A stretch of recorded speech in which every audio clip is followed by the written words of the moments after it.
Инопланетяне, что вы делаете опасен. такое? Ничего. Так я себе не сарайını, так я себе... Ben seni pek sevgen adamım. O yok öyle de gel şimdi misafirlik gelecek.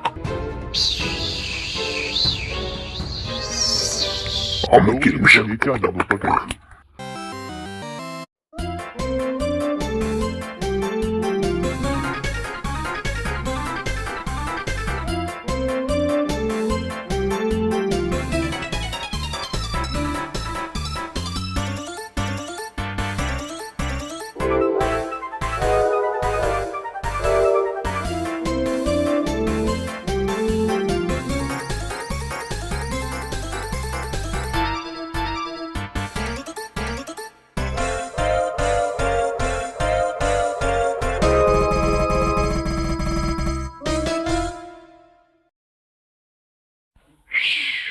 О, красавчик, bak yanında çeki ve dostlar var.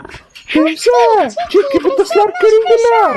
Sizni misafir olarak karşılayayım. Selam. Kim? Biz yaramazmıyız. Ve sizni tutacağım. Ben yamanlıklı yaramazmıyız. Demon Smiley. Klon. Oh yok. Canavar. Сокол! Яман опера! Ой-ой. Толков!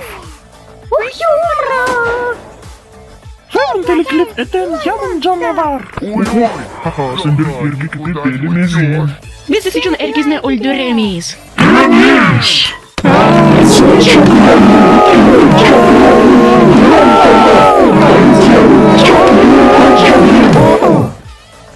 Ama вот, обстоятельства, что достlar istemiyor.